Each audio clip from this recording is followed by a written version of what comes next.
As we close the door on the 70s, the Grand Prix enters its fourth decade of existence. The 50s was its birth, the 60s was its adolescence, the 70s was its transition to adulthood, and now, in the year of our Lord 1980, Eurovision is heading towards its midlife crisis. You see, we've approached a bit of a hitch in the road because the 80s for this contest was a bit bizarre in both good, bad, and in between ways, because this decade exists in between two eras of massive change for the contest. The 70s was more of a rebuild and restructure type of change, as the EBU had to modify its rules and stances to allow for a more affordable and fair contest, one where all of its participants had better chances to represent and showcase themselves on more equal footing.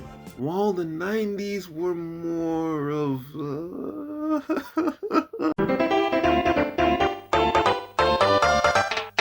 Okay, it's hard to fully describe the change that occurred in the 90s because that could be a video all by itself. Woof. But let's just say that Eurovision had to evolve its ways or get crushed under its own weight. So, compared to those two eras, the 80s were kinda just floating around? I mean, you could say that the next 10 years were the fruits of the rebuilding and restructuring of the 70s. You can also say that the 80s were a bit of an experimental era, where new concepts of success started to emerge. You could also say that the 80s acted as a bit of a power vacuum, as since French's influence was fading in the music scene, it became a bit of a tug of war of what would become the next type of song to take over the concours. As a result of all of this, yeah, these 10 years were a bit weird, but I think it's mostly a good weird. We're gonna go to new places that the ESC has never gone before. So, where did we go this year? Okay, so I've been stalling a little bit because I couldn't just simply say, after Israel became just the third country to win Eurovision in back-to-back years, for the first time we stayed in Israel, blah blah blah blah blah, because that didn't happen. After ESC 1979, the Israeli government and the IBA, the national broadcaster, had to negotiate on allocating a budget for another contest on short notice. But the deal never materialized, and thus we had to go somewhere else for 1980. Though, according to rumors, that's not the full story. Apparently, the IBA and the EBU were in disagreement on the date of which Eurovision 1980 would be held, which would be on the 19th of April. ESC at this point is an April affair. Hello again, editor me here. So as I was counting up the Eurovision stats, I made a very grave mistake. Eurovision at this point is mostly a March affair, as I believe 15 of the current 26 contests have been held in March. I didn't realize Eurovision was held in March so much. After that, it's been April. There have been about 8. Only 2 were held in May. So it kind of actually recontextualizes a bit of Israel's complaints, because having a contest kind of as late as this one has been rarer than the others. So yeah, I made a bit of a mistake. Keep that in mind. But most of its time, it was either early April or very late April. This time, it was kind of smack dab in the middle, which was a problem for Israel, as the day coincided with Yom HaZikaron. I definitely didn't get that right. Israel's Remembrance Day. It's kind of crazy that this hasn't happened in the 7 previous years Israel's been part of this contest, because even though ESC has been set at those previous points, it's kind of been by coincidence. In any case, negotiations were had, but by December 79, the EBU would not budge. So for the first time ever, not only would a winning nation not host the following year, but would also be absent completely from the event. So this is how it kind of went from there. Well, we kind of have nowhere to go. The United Kingdom, do you want to help us out for old time's sake? No, said the United Kingdom as they get flashbacks of 1977. Well, I guess we go down the board. Spain, do you want to host again? No, said Spain as they get flashbacks of transitioning to a democracy. Well, anyone want to host this contest? No, said everyone else because they didn't want to do this on short notice. So are we just not gonna have a contest this year? Yes, we are, said our savior, on one condition. And the one that saved the contest, for at least 1980. Good evening and welcome as the tide comes in on the Eurovision Song Contest 1980 and me without me Wellington boots. And this year's contest is being staged by... At the 11th hour, NOS stepped in and provided a home for the 25th anniversary of the Eurovision Song Contest. Yeah, this is how we started the 25th anniversary. But the Dutch nation only did it with some special conditions. It's time to learn the value of reduce, reuse, and recycle. NOS reduced their budget for this year as they only had about 6 months to prepare, which meant they had to reuse several elements from their 1976 endeavor, including the stage and the whole location. That's right, we're at The Hague again.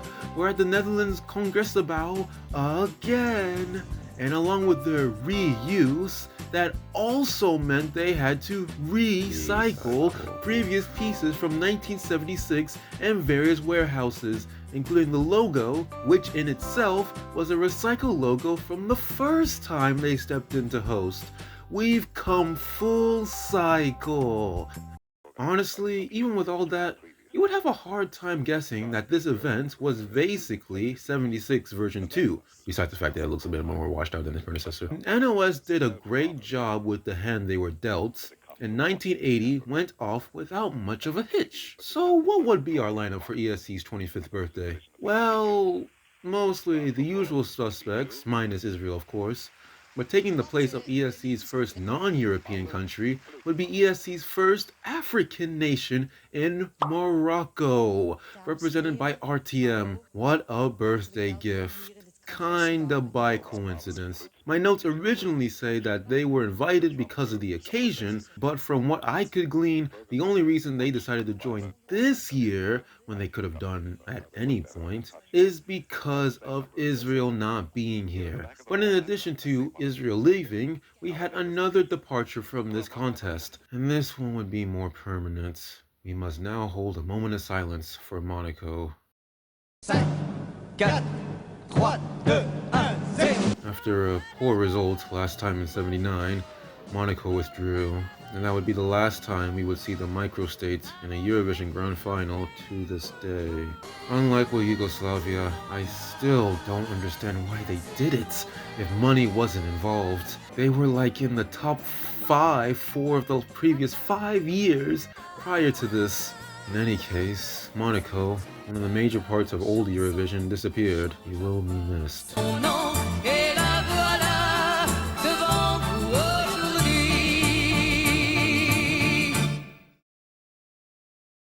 But the show must go on. In their place came Turkey. Turkey's early ESC participation record has been a bit spotty, but from this point onwards, they will become a permanent fixture at this event. When they get consistent good results is another matter, but I digress. Now that we finally got all the housekeeping out of the way, may I present to you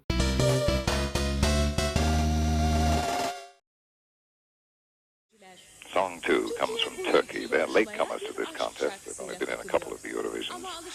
The song's called Petrol, and translates exactly as it sounds. Oh, lovely petrol, my dearest petrol. It is you I need. Petrol, oh, lovely petrol, my dearest petrol. And it goes on at some length after that.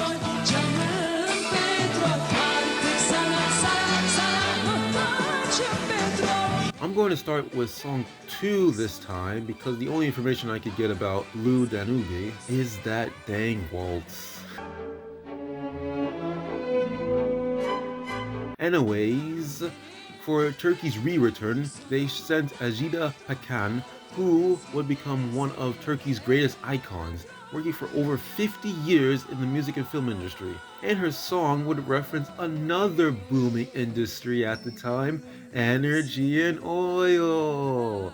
Because there was definitely not an energy or an oil crisis going on throughout the world at this time, and this song is definitely not referencing that at all. Don't bring up the lyrics, don't bring up the lyrics. What are you doing? This is a happy song. We don't need this type of energy right now. Καλησπέρα σας. Στον επόψινό 25ο Now, I have a διαγωνισμό sneaking feeling in my water that this song could go very close.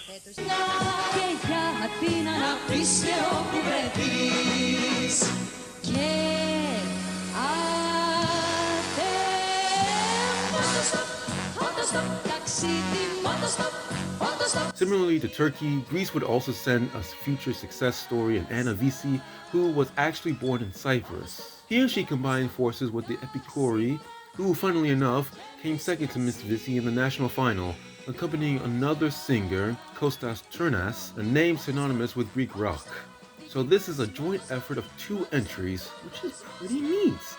The result wasn't as neat, but it's still a cool story. Speaks on behalf of Luxembourg. They have such a good record of wins in the Eurosong that their entry can never be discounted. This one, Le Papa Penguin.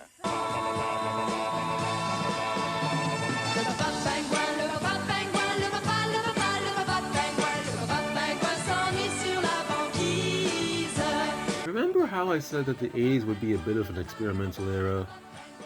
Well, this would be the ringleader for that.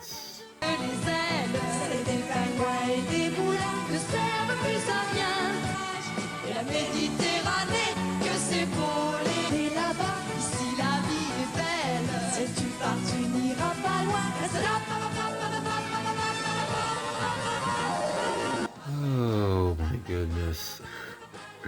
What's funny is that I could point out to a similar type of song from 1976. I think it was from Finland, but this is on a whole new level. What's even more funny is that this will become an incredibly popular song in France for children. Think that this is the same country that sent... Who was involved in making this song? Weatherby, this ghost really doesn't need any introduction. As soon as we clean him up, I'm sure you'll recognize him. There. Look familiar? Ralph Siegel? سيداتي سادتي مساءكم سعيد. Oh, for a breath of old Arabic. A whiff of the souk.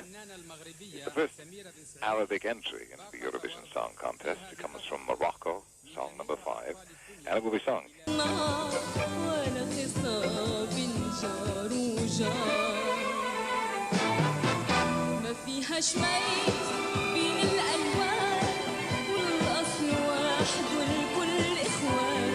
And for Morocco's first act, they send in a piece of Arabic, why am I saying it like that? They send in a piece of Arabic flair. Add another to the nationally successful pot when Samira Ben Said, whose song became very popular in the Arab world, especially in Egypt, where she lived for about 50 years. Honestly, this song is a little ahead of its time. A song that would be appreciated much later, but definitely not now. Only the Italian jurors would recognize this song for the art it was, and came second last. That's right, second last. Just nu är det säkrast att alla andra tävlande... This is song 8. Of course, Sweden's hour of glory in the Eurovision was at Brighton in 74 with ABBA and Waterloo. And that was when songs didn't have to be sung in their national language.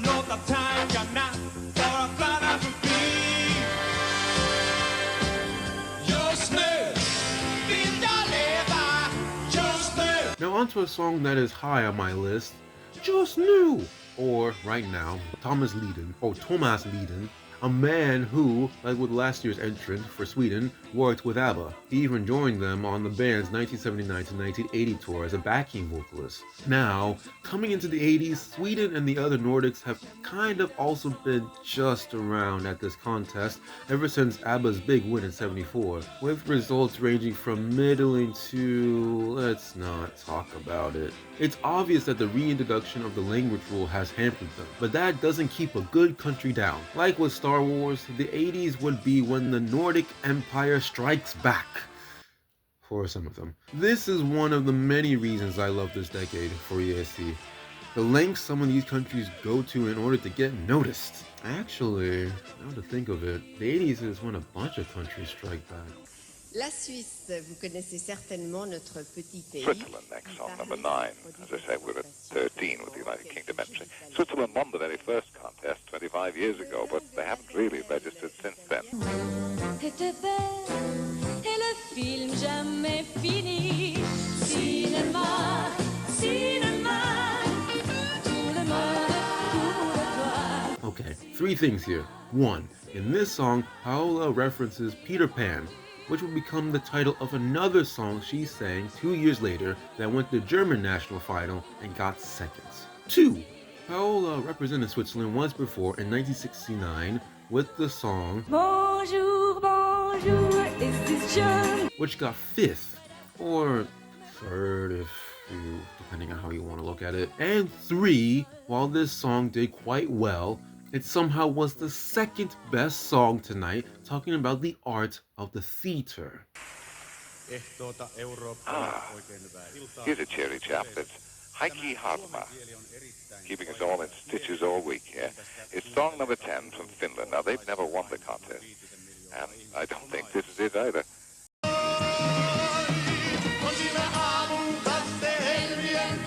So, this is the song that finished last. Oh, they finished below Morocco, who are probably the most isolated country here. Needless to say, the 80s would feature some pretty low points for Finland. I de senere år har verdens urbefolkninger med We're still in Scandinavia, song number 11, Norway. Now, Norway have never won this contest, and its choice of songs is often quite unusual.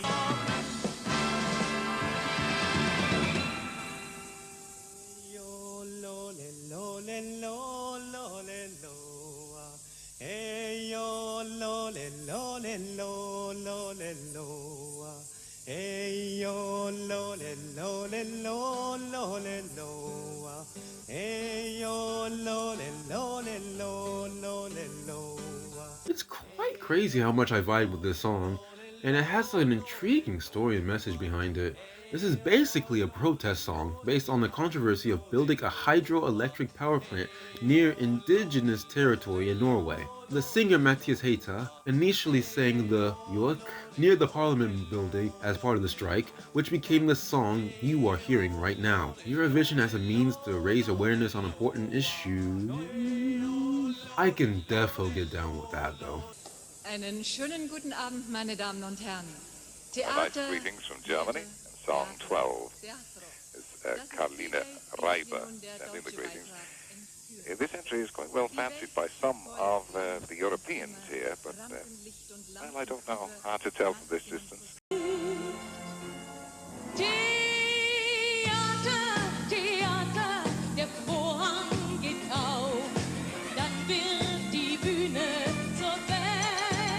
Revenge of Katja Epstein and the duality of Ralph Segel. She last graced the Eurovision stage in Dublin 9 years ago, this making her 3rd appearance in the contest, and her 2nd time in the Netherlands. Long ago, she helped complete a hat-trick of top 3 performances for Germany, but now she's coming for that crown. Should she make the top 3 again, that would make her the most successful ESC performer ever, surpassing such greats like Cliff Richard. And surely if she does that, she deserves to win, right? Right? You know, it's been a while since I've talked about a song for Europe. Fight! You spoil me. And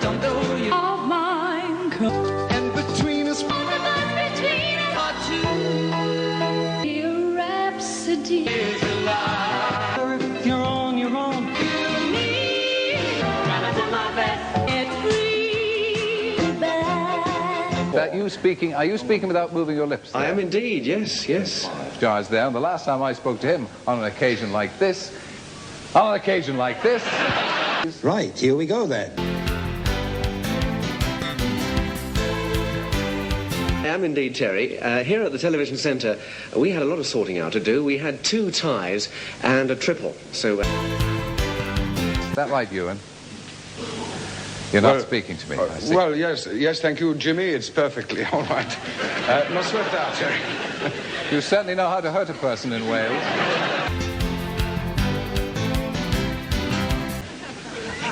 Well, as you can see, there's only one's cracked the century so far. Prima Donna's been leading virtually from the start. And song number 5 with the 101 is 5 points in the lead. Song number 4, Here We'll Stay, and there's plenty of drink, so we probably will. 5 marks. I'd never doubt you. And finally, song number 12, the DG's theme song, Surrender, we have given 9 marks. A rotten thing to say about the DG. Still grimly hanging on by the very cuticles. Song number 2 with 126 and 1 point behind, gamely battling. Song number 5 with 125 and Surrender still there with 119. One more to go. And this is going to decide it. We had the same problem as London in that we had 1 draw and 1 triple. But the marks.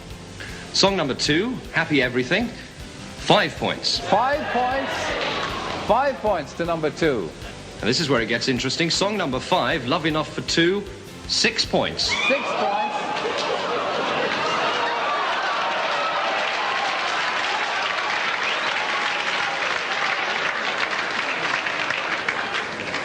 You're not doing that deliberately to us, are you?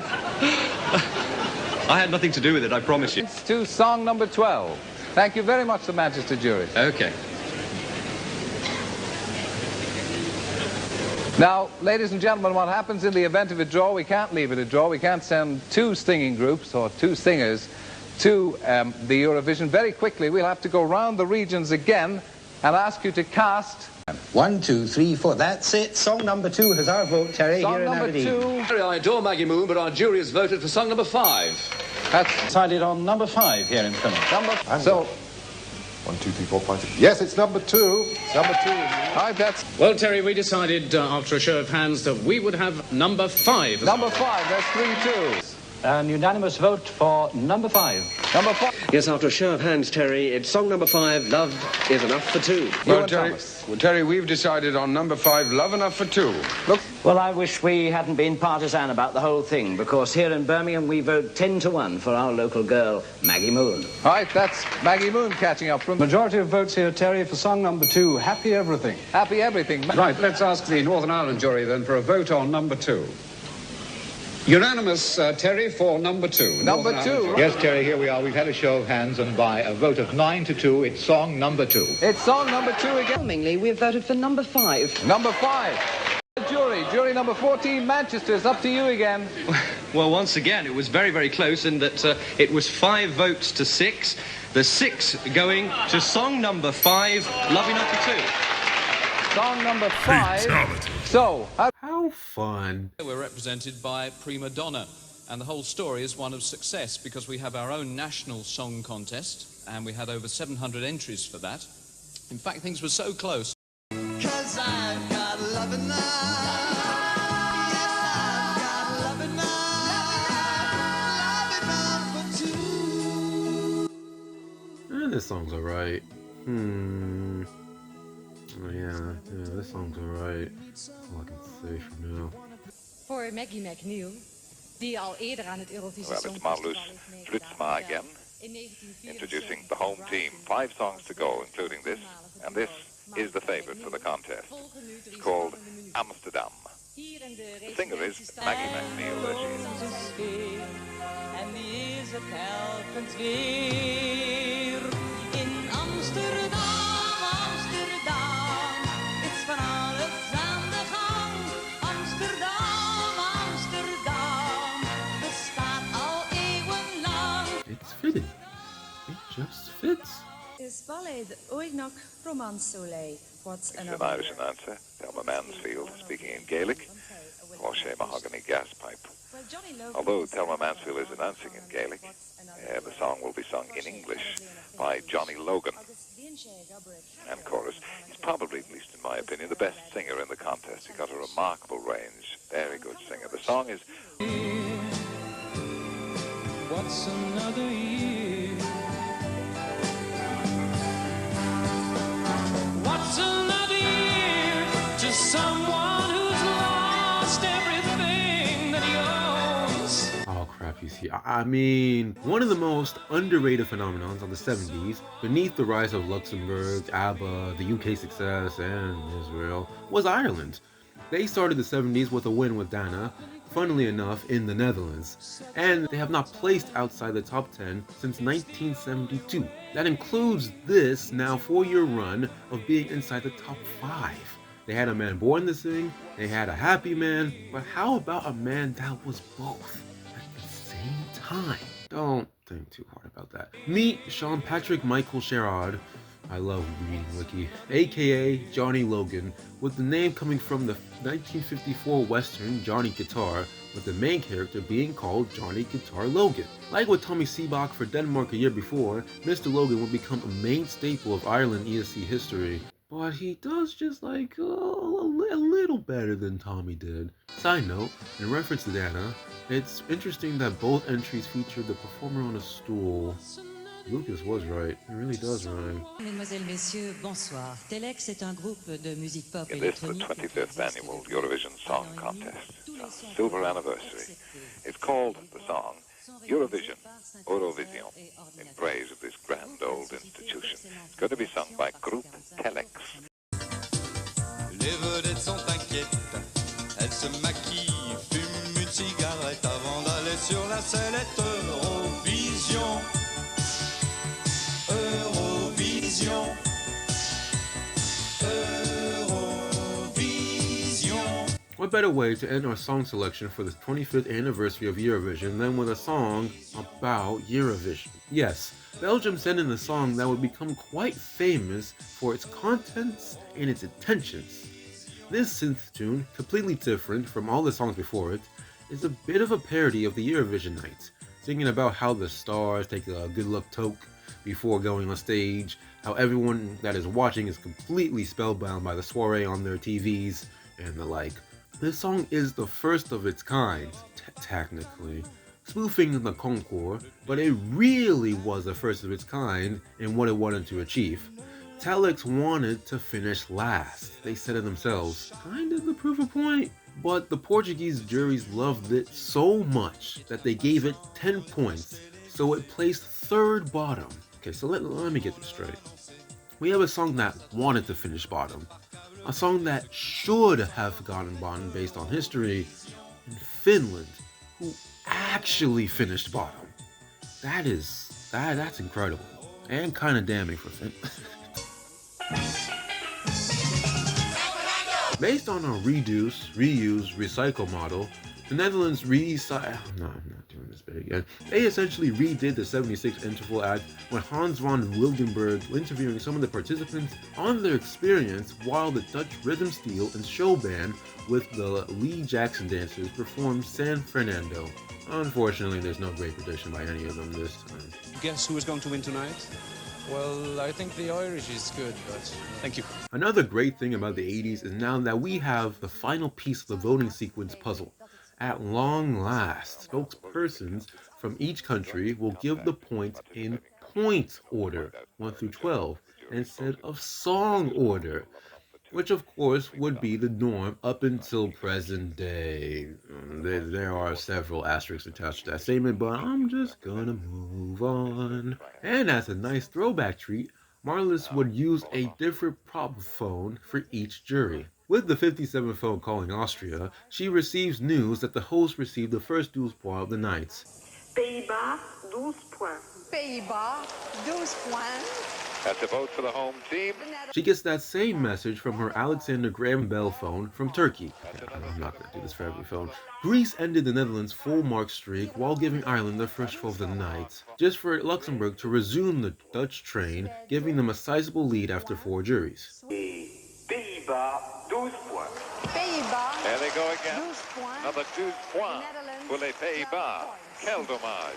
Morocco gave their first ever 12 points to Turkey, making me think of what would have been if Morocco had continued. Anyways, Italy gave Morocco their first and only points of Eurovision at 7, while giving Germany the lead over the Netherlands with their 12. Allemagne, 12 points. That's full marks for Germany. 12 points. Certainly the marks have very well spread out this year. Sweden third, Spain fourth. And now at this point, you're probably thinking, probably not, why I didn't cover Spain if they were in the hunt this year. Well, as Ireland gets their second 12 of the evening, Ireland, 12 points. Ireland, 12 points. it's because after Italy, Spain only gets points from one other country. After Sweden, the UK joins the race at 50 points, 5 points behind leaders Germany, while the top 4 are separated by just 10 points. The 4-horse race became a 3-horse race as the Swiss had the top 3 separated by just 2 points. The third lead change occurs when Ireland got 12 from Denmark, putting former leaders Germany third. The emergency phone is pulled out to give Finland their first points of the evening. Finland, 5 points. Finland, 5 points. A couple of points there for the Samis. While stretching Ireland's lead to double digits. Switzerland are coming as a terrible shock to me. Ireland. That's Ireland going further in the lead. Ireland, 12 points. That's a pretty big lead now. And like with Ireland's recent entrance, all good things come in threes. And Ireland, 12 points. Ireland, 12 points. Ireland over the last Ireland, 12 couple of rounds really streaking ahead. 93 points to Ireland now. And Ireland, 12 points. Ireland, Once again, 12 United Kingdom has given Ireland full points. Ireland, Always mark up the Irish entry. Into our last third, Ireland have a 31-point lead over second. That lead would be trimmed down just a bit as Ireland got 5, Ireland, 5 points. Switzerland got 6, Switzerland, 6 points. the UK got 7, United Kingdom, 7 points. and the Germany got 8. Germany, 8 points. Germany, 8 points. Allemagne, 8 points. And most importantly, Belgium got 10 from Portugal. Belgium, 10 points. Belgium, 10 points. Belgique, 10 points. Better inroads would be made as the hosts once again made sure that Ireland got the least of the crop at the top, while they give max points to Germany. Germany, 12 points. Germany, 12 points. That certainly puts Germany back in the hunt. Germany would then cut the lead down to 20 with 10 points for France. Allemagne, 10 points. Allemagne, 10 points for 10 Germany. points. Don't forget, Germany have Germany, voted, 10 and the points. Irish jury have not. And after leaders Ireland disappointed every Dutch citizen, Results of the Irish jury. Yes, The Netherlands, 1 point. the Netherlands, 1 point. They don't like that all that Pays-Bas, much here at the... they got Germany a little closer to them with 5 points, 5 points. while making Switzerland the third country to cross 100. Buried. And Switzerland, 12 points. Switzerland, 12 points. La Suisse, 12 Holland points. and Medic. At this point, the question becomes, can Germany or Switzerland track down Ireland? Spain says 2 points. Switzerland, 2 points. Swiss, 2 points. no, so Switzerland ends. Germany, They did. 12 points. Germany, 12 points. And that's all from the Spanish jury. That puts them within 10 marks Allemagne, 12 of Ireland, Merci with beaucoup. only one more jury left to vote. Maybe to Germany, while Belgium just says L'Allemagne, 7 points. L'Allemagne, 7 points. That's it then. It's all over rather Germany, shouting. 7 points. no.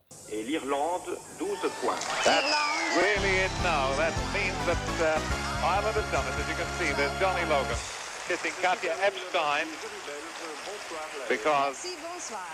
Germany were in second place to Ireland with 128 marks, Ireland with 143 for Ireland. This is the second time that Ireland has won the Eurovision Song Contest. It just disappeared under the mound of Dutch flowers there. Last time Ireland won was with Dana, of course, and all kinds of everything. Ireland no longer is one ESC Wonders, as Mr. Johnny... Sorry, I don't know what happened there. As Mr. Johnny Logie completes the Netherlands cycle that Dana started when this contest was reset in 1970. He's the first solo male entrant to grab the prize since Udo did for Austria in 1966. And he got #1 in the UK for his troubles. Poor Katja, the best ESC entrant ever to not win. But she kept the German wheels in motion. And that's a wrap on ESC 1980. Hopefully this won't be the last time the Dutch host for 40 years. Well, at least you set us up for what will be a wild, weird, wacky decade. What's another year? I love you, Ireland. A year. What's another year?